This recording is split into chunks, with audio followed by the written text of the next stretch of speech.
Well, every once in a while, you see a perfectly restored classic car where every part is in its place and it runs just like it's supposed to and everything works correctly. So there's no knobs that are loose or falling off, and the windows roll up and down. For those of you who are old enough to remember windows that roll up and down.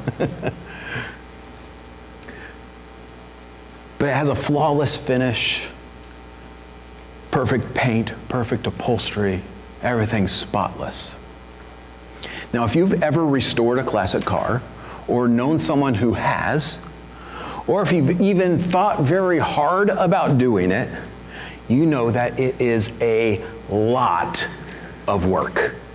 And I mean a lot. Because you have to take it all apart, and you have to save all of the pieces, even the screws, and you put them in little bags or things, somehow organize it all and save it and make sure it doesn't get lost, because you're going to have to put them all back in. But you take all those things apart so you can clean them, so you can fix them or replace them if needed, and then you have to put it together. But you take it down to the frame, you remove all of the parts off of it, just the frame on wheels, and you clean up all the rust, and you repair anything that needs fixed, and you paint it, and you reassemble it, and you do that to the entire car.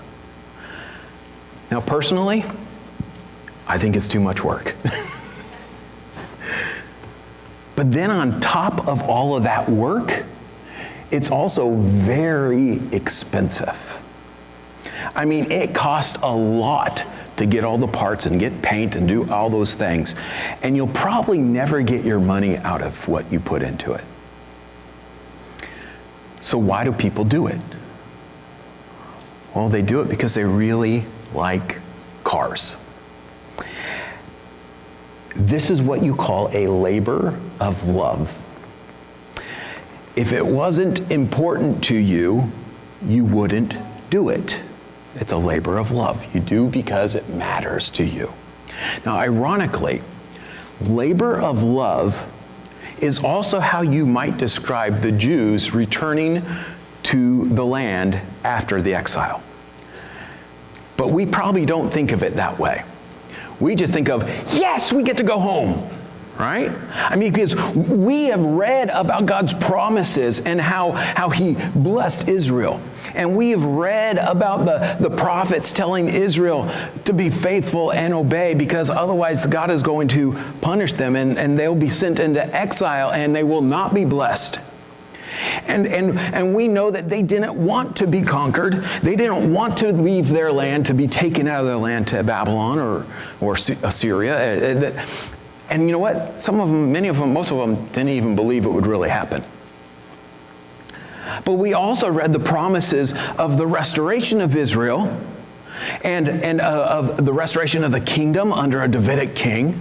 And we read all these things and we think, yes, it's going to come. The time's going to come. And we read about Daniel, who was looking forward to this and looking forward to God restoring Israel. And he prayed about it with zeal, with passion. And we naturally expect that everyone in Israel would have this same great anticipation that Daniel did. And we expect that they would all want to return to the land and receive God's promises. God's promised blessings. But not all of them did. Only some. It was that remnant that we've talked about, the faithful few who came back. And even some of that faithful few didn't go back to the land. Now, we'll see today who did go back and how many of them. But returning to the land and rebuilding the temple was a labor of love. Only the highly motivated would do it. Only those to whom it was a priority would go do it. Only those who highly valued God and their covenant relationship with God and valued the opportunity to go worship God at the temple, only they would do it. And we're going to talk a little bit more about this, but now we come to the beginning of Ezra and the beginning of the end of the exile, when God fulfills his promise, or at least begins to fulfill his promise. So look at Ezra chapter 1, verses 1 through 4. In the first year of Cyrus, king of Persia, that the word of the Lord by the mouth of Jeremiah might be fulfilled, the Lord stirred up the spirit of Cyrus, king of Persia, so that he made a proclamation throughout all his kingdom and also put it in writing. So here's the proclamation. Thus says Cyrus, king of Persia, the Lord, or Yahweh, the God of heaven, has given me all the kingdoms of the earth, and he has charged me to build him a house at Jerusalem, which is in Judah. Whoever is among you of all his people, may his God be with you, and let him go up to Jerusalem, which is in Judah, and rebuild the house of the Lord, the God of Israel. He is the God who is in Jerusalem. And let each survivor in whatever place he sojourns be assisted by the men of his place with silver and gold, with goods and with beasts, beside free will offering for the house of God that is in Jerusalem. And so this report here about Cyrus begins with the words, in the first year of Cyrus. So let's talk about where we are in history and be reminded of where we are. When we studied Daniel, we read that about Belshazzar's party. Remember that he had at night, and he used the cups and the things, the bowls and things from the temple to eat and drink from during his party. And God gave him a message. Remember, God caused a hand to write on the wall and basically told him, your time is up. Well, we learned that during a party, Cyrus came into Babylon, and with little to no opposition, because the Babylonians, they thought the city was impenetrable. But he found a way. And the leaders, they were all at a party, Belshazzar's party. So Cyrus easily conquered Babylon, and he became the new ruler of the empire, which is now the Persian Empire rather than the Babylonian Empire. As the new king, Cyrus had a very different approach to ruling and maintaining control over his vast empire than the Babylonians did. And so he made these changes right away in the first year. Okay? So you see, Nebuchadnezzar's policy when he conquered people is his policy was to remove those people from their native lands, and when he conquered them, and then he would also mix populations. So he would put them in somewhere else and have the population be mixed together with other people from different places. And this was his thinking. His thinking was, if people were no longer in their homeland, and they were no longer living just with their own people, but they were now living with other people from various other places, it would lessen their nationalistic tendencies. And so it would lessen their nationalistic pride and their allegiances. So people would be less likely to get together and to revolt against the empire. And in many ways, his policy worked. In fact, I read that during the exile, most of the people groups that were in Babylon assimilated together, and they lost their distinct identities. That only the Jews were still recognizable as a distinct group in Babylon. Of course, that's most likely because of their faith in God and his promises, their covenant relationship with God. But Cyrus and the Persians, they operated differently than the Babylonians. You see, they sought to create goodwill for themselves from the people that they had conquered, or the conquered people. And if the people liked the king, or at least were happy with him, liked what he's doing, and liked his policies, they would gladly serve him. And so Cyrus allowed people to return home and to rule themselves locally, at least to a degree. They were still under the empire's oversight and control, and they had to pay taxes to the empire, but they had a relative amount of freedom and could use their own laws to govern themselves and could serve their own gods. And so many people saw Cyrus as a great deliverer. He let us go home, and he gave us some freedom. And so, as we see in these first verses, Cyrus began this new policy right away. In the first year, he made a decree telling people of Israel that they could return home to Judah and build the temple in Jerusalem. Now, this proclamation, though, as we read it, it kind of makes it sound almost as if Cyrus is a believer in God. And by that I mean the true God, who is called Yahweh, the God of heaven here. But we know from history, Cyrus had another God. And here's the thing. Archaeologists and historians have found many statements made by Cyrus very similar to this one that was made to the Jews. So Cyrus said things similar to this to other nations as well. And so this was part of how he enacted his policy of letting people return to their lands. And he would mention their gods in these statements that he made. And he would say that he wanted their gods to be home, in the place where they were happy. Kind of like, let your gods be comfortable. Take them back to your land. Speaking of their idols specifically, take them to their homes. And he made an interesting statement to the Babylonians after he conquered them. If you remember, we mentioned some of the during our study in Daniel, we mentioned that some of the people of Babylon were unhappy with the last king of Babylon because he wasn't honoring their main god Marduk as they thought he should. And so they were kind of upset with him. Well, then Cyrus comes in and conquers them, takes over, and this is what he tells them. He tells the people of Babylon that their god, Marduk, had found him, Cyrus, and found him worthy to rule, considered him worthy of ruling, and therefore he gave Babylon into his hands. Basically, he allowed Babylon to be conquered by Cyrus. So this is what Cyrus tells them.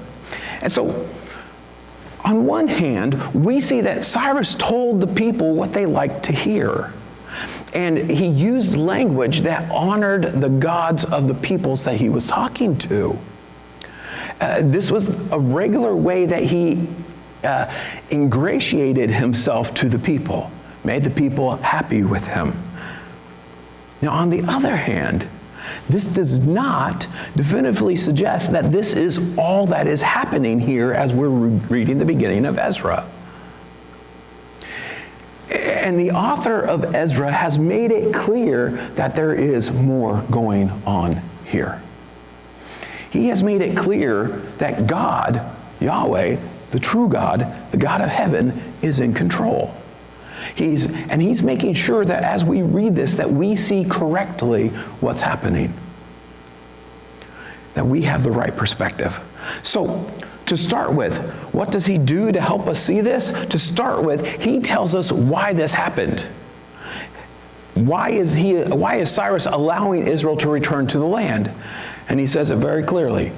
God stirred up Cyrus. In other words, he stirred up his spirit. God caused Cyrus to have this idea and the desire to do this. And I think it's likely that his entire policy of sending people home, the various nations, the very people home, stemmed from this stirring of Cyrus's spirit, Cyrus's heart, by God. And so God prompted, and then Cyrus ran with it.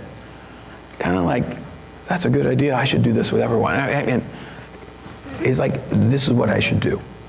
But for sure, we know that God caused him to allow Israel to return to the land. Secondly, then, on top of that, the author of Ezra tells us that this happened to fulfill what God already said would happen. So this wasn't a surprise. This didn't come out of nowhere. This was already planned. God had said it would happen. And God had said this through the prophet Jeremiah. So let's remember Jeremiah. And a little bit of history before Jeremiah. So in the hundreds of years after David, the King David, hundreds of years, most of the kings of Israel and people of Israel turned from God. And they weren't faithful to worship him alone and to obey his commandments. And during those many years, the prophets came and they challenged the people of Israel to repent and return to God. And they warned them that God would punish their sin and that eventually God would give them up to their enemies, allow them to be conquered, and have them removed from the land, from God's land. And then you had the prophet Isaiah. Isaiah specifically warned King Hezekiah in Isaiah 39, verses 5 through 7. He warned them that they would be exiled in Babylon. So he told them, this is where you're going, years before it happened. And then right after he told them they're going to Babylon, right after that, Isaiah started prophesying about the return from Babylon, the return from exile. And in chapter 40, verses 1 through 5, he said that at that time their sins would be paid for and that they would return. And this is the section where we get the phrase that says, of a voice crying in the wilderness, make straight the way of the Lord. And so Isaiah immediately starts saying, after saying, you're going to Babylon, he immediately starts saying, and you're coming back. And then later, Jeremiah prophesied in Jeremiah 25, verse 11 and 12, that Judah would be taken into exile for 70 years. So the time frame is made clear as well. So they'd be there for 70 years. And then later, he wrote a letter to the people who were in exile, the exiles there in Babylon, and he told them that after 70 years, God would bring them back to the land. That was in Jeremiah 29, verse 10. And then, in response to God's promise that was made through Jeremiah, Daniel, we remember Daniel, right? He recognized that those 70 years were just about up. And he prayed on that. He prayed to God, and in chapter 9 of Daniel, and he asked God to show his people mercy and to forgive their sin and to do what he had promised and act upon his promise to restore Israel. And Gabriel came and he told Daniel what God would do in the near future and in the distant future. That God's people will return to the land, and ultimately, God will bring an end to sin, and that God will be with his people. But one other thing also Isaiah prophesied in Isaiah chapter 44 through 45. He specifically mentions in that prophecy the man Cyrus. God says that he will cause Cyrus to be successful and that he will use Cyrus to fulfill his purposes, God's purposes. And God promises that Jerusalem and the temple will be rebuilt. So was any of this unknown? No. God had already told them what he was going to do, told them what was going to happen. And now in Ezra, we read how this process of returning to the land and the rebuilding of the temple began. And so Ezra makes it clear that God is doing exactly what he said he would do. And that God made it happen at the exact time that he said it would happen. In other words, this is all of God's doing. Now, a related side note in this, in situations like these, because we see this thing here, we have Cyrus doing things, and we have this, God is making this happen. But in situations like these, we see both human actions and God's providence. So God decrees that something will happen, and then it comes about in the world through the decisions, through the decrees and the actions of people like Cyrus. And so God makes specific things happen, specific things work out in various ways through the choices and actions of individual people.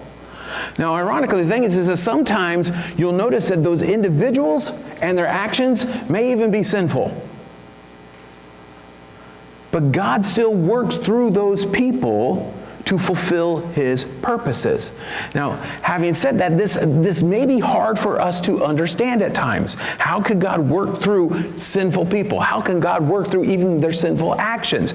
But let me give you an example that I think will make it a little easier to understand. Joseph and his brothers. You remember Joseph? He didn't do anything wrong, but his brothers hated him and they wanted to kill him. But then they decided, let's not kill him, let's make some money off of him. And they sold him into slavery. Sinful, right? Evil. Okay? Then Joseph went into Egypt. He was a slave, but he rose up as an important slave, but then got thrown into prison, and then he rose up as an important prisoner, and then when he helped some people of the king's servants, they forgot about him until it was the right time, and at the right time, God elevated him and made him the second in command in the land of Egypt. And as second in command, he was put in charge of storing up food so that the people wouldn't starve during this great 7-year famine.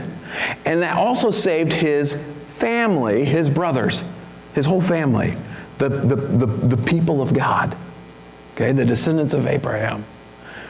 And when his brothers came, they were scared. And then when their dad died, they were scared again, really scared. But what did Joseph tell them? You meant it for evil, but God meant it for good. You see, God worked through their sinful actions to bring about the right thing, to fulfill his purpose. Okay, so God does this. God's in control, and he can work through any situation. Now, thirdly here, another thing that we see in Ezra that shows that God is sovereign is the name, the God of heaven. Cyrus surely learned this name from the Jews and used it because they used it, but this name is significant. It expresses that he is not just a localized deity. He's not just a small God who only rules over a certain land or a certain area, but he is the great God who is over all. He is over all the earth and all people, over all lands. He rules from heaven over all lands, all the earth. And he is the true God who has no rivals. There is no one like him, no one in his category. And by the way, he doesn't need to be returned to his land like so-called gods, like idols who were carried away and have to be carried back. He doesn't need to be returned to his land. He was never captured. He was never conquered. He has always been in control. All of this happened exactly the way he said it would happen. And now his people are being returned to the land because he promised it. And because he is making it happen. God is in control. All in all, God caused Cyrus to allow the Jews to return to the land to rebuild God's temple. Now, this is important. Notice that this is the main idea of the decree, that the house is to be built. This is what God charged Cyrus to do: build the temple, build the house of God. And so he says that any of God's people, any of the Jews who worship him, can go to Judah to build the house, the temple. And we see this, that God's worship, the temple, God's worship is at the center of the reason for returning to the land. You see, God had removed Israel from the land and allowed the temple to be destroyed because of their unfaithfulness, because of their sin. But when the faithful return to the land, they can rebuild the temple and the worship of God. They can worship God as he had revealed to them in the law and in his covenant relationship, in his covenant with them, with Israel. And in the big picture, the exile, it was a step in purifying and preparing God's people. And now God will continue to work out his purposes through them and through the covenants that he made with them. And ultimately, sending the Messiah to save. The Messiah who was born from that covenant community, from God's covenant people. So the most significant thing here is the restoration of the worshiping community. And as we continue to read, we will see that the faithful honor God. But before we read on, look at verse 4. Cyrus assumes that not all the Jews are going to return to the land, but he says that whoever, and in verse 4 he tells the foreign residents in the empire, which could refer to the Jews that are staying there, or maybe other people as well, but he tells them to give offerings to help with the temple to those who are going back. But then let's keep reading, verse 5. It says, then rose up the heads of the fathers' houses of Judah and Benjamin, and the priests and the Levites, everyone whose spirit God had stirred to go up to rebuild the house of the Lord that is in Jerusalem. And all of who were about them aided them with vessels of silver, with gold, with goods, with beasts, and with costly wares, besides all that was freely offered. And so now, not only did God stir up Cyrus to allow God's people to return to the land and rebuild the temple, God also stirred up the hearts of his people so they would want to go. And so chapter 2 actually gives us more detail about those who returned. Here in chapter 1, the report focuses on the leaders of the family units and the spiritual leaders, the priests and the Levites. But not all the Jews in Babylon returned to the land. And we can see, when we get to chapter 2, we can see the small numbers in chapter 2. And so let's ask the question, why would they choose to stay? Why wouldn't they go back to the land? Why would some of them choose to stay? Well, there's a few reasons. One, some of them would have been old and maybe decided that it was just too hard. I mean, it would have been a long journey across desert land, wilderness land, a long journey. And when they got there, life would be hard. I mean, think about it. They were going, for one thing, they were going to build a temple. And so when they got there, they would have to gather building materials and then build this temple to exact specifications. Also, there was no infrastructure there. All right? Everything had been destroyed when Nebuchadnezzar came through. And so there was no infrastructure left in Jerusalem and in much of Israel. So there was no homes for them to go live in, no city with walls for their protection. Everything had to be built. And everything would have to be grown. I mean, you want food? You got to plant crops. There weren't crops for them to eat from. Everything would have to be grown. Everything would have to be figured out. How do we do this? It would be kind of like going and camping out with no facilities, with a major building project hanging over your head. It would not have been easy, especially if you were older. But even the young people might not have been interested in going. For some, for that same reason. It's a hard work. Or maybe because they had been born in Babylon. There were 2 generations of people born in Babylon during that 70 years. So it's what they knew. For some people, that's all they knew. They never lived in Israel. They never lived in that land. This was their homeland, in a sense. They were used to that culture. They were used to that way of life. They were settled there, and they were comfortable and content. And they may have had businesses there. They may have had a career. And they said, why would I leave?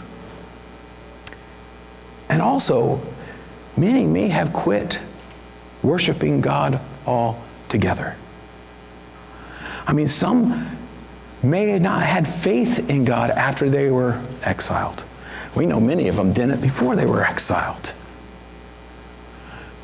Or the younger people, maybe they weren't taught about God by their parents while they were living there in Babylon. But whatever the reason, many of them did not return.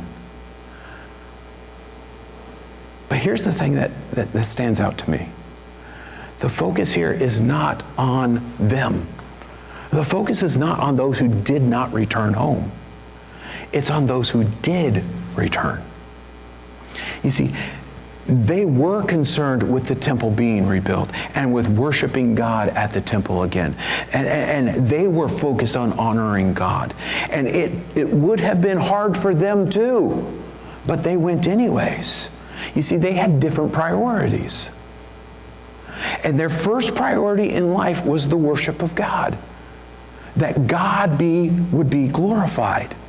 And these are people who had held on to God's promises, and they had lived in hope of returning to the land.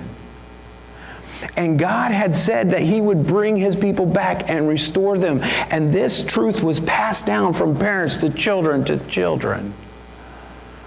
And these remained faithful to God while living in a foreign land that did not honor God. They were waiting for the promise, for His promise. And now God is fulfilling His promise. And they're going. They're all in. Because all in all, God is at the center of their lives. And you know what? This is a good reminder for us who are living in a land that is not our own, waiting for the promise of Jesus' return. We live in a land that does not honor God, but we live to honor Him.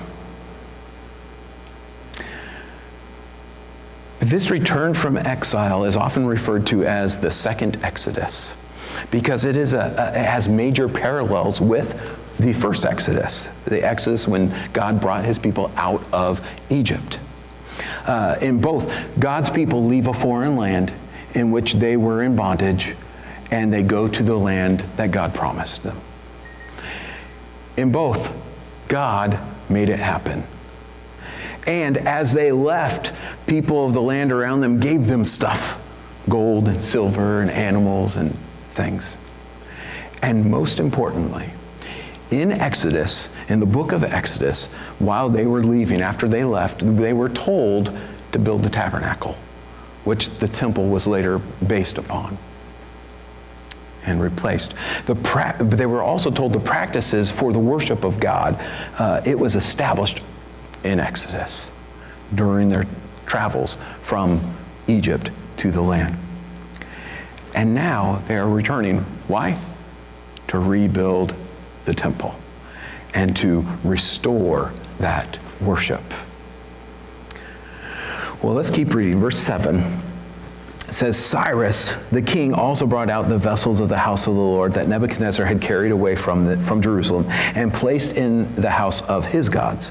Cyrus, king of Persia, brought these out in the charge of Mithridath, the treasurer, who counted them out to Sheshbazzar, the prince of Judah. And this was the number of them: 30 basins of gold, 1,000 basins of silver, 29 censers, 30 bowls of gold, 410 bowls of silver, and 1,000 other vessels. All the vessels of gold and of silver were 5,400. All these did Sheshbazzar bring up when the exiles were brought up from Babylonia to Jerusalem.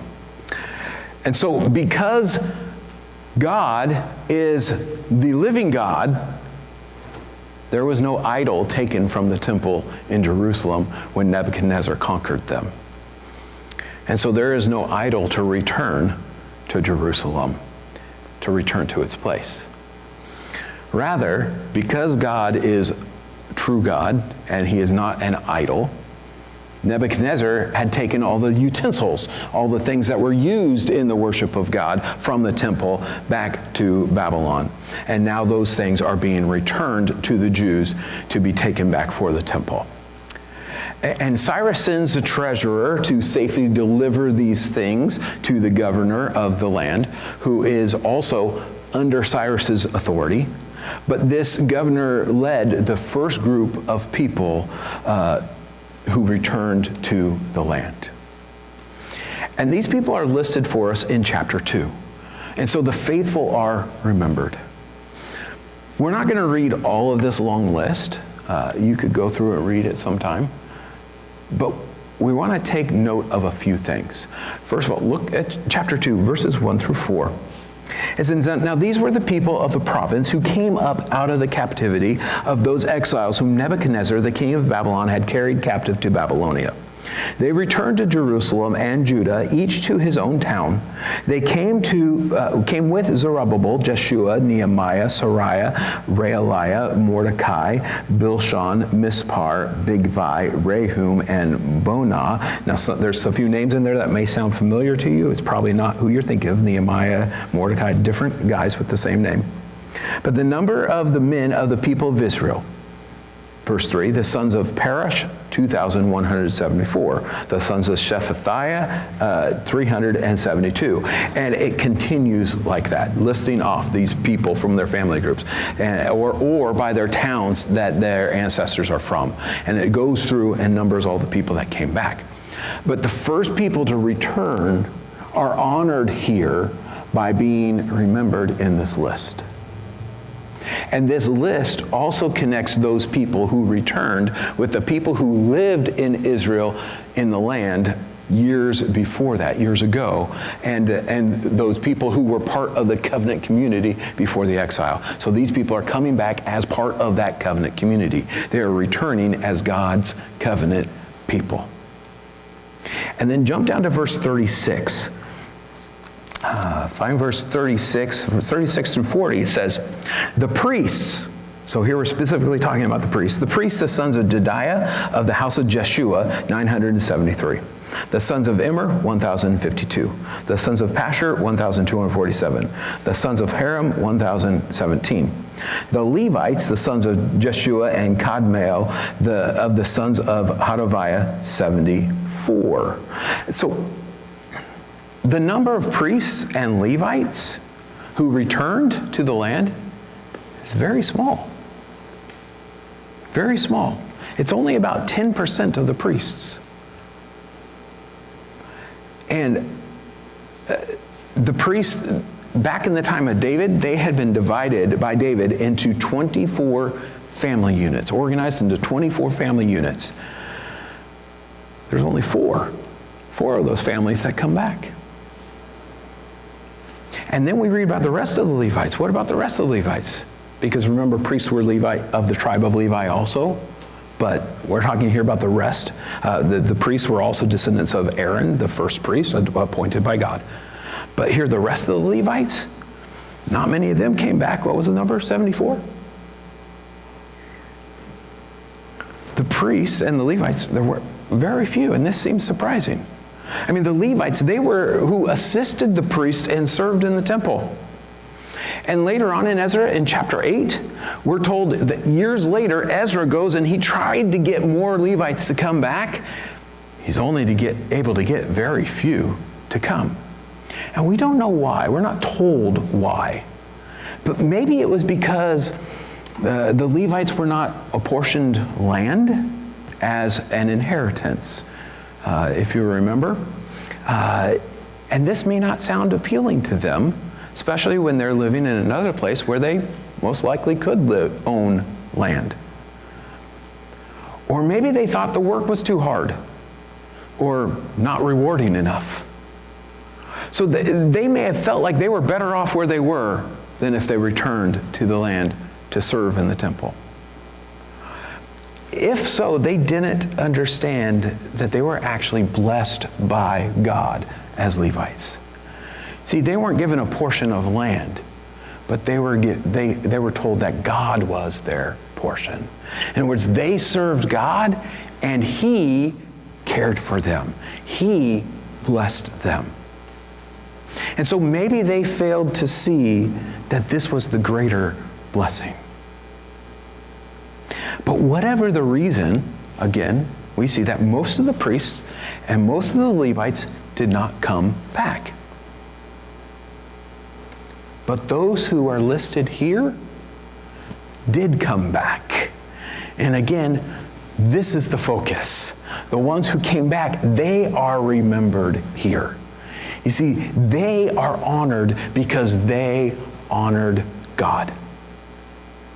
And then look down at verse 68 to 70.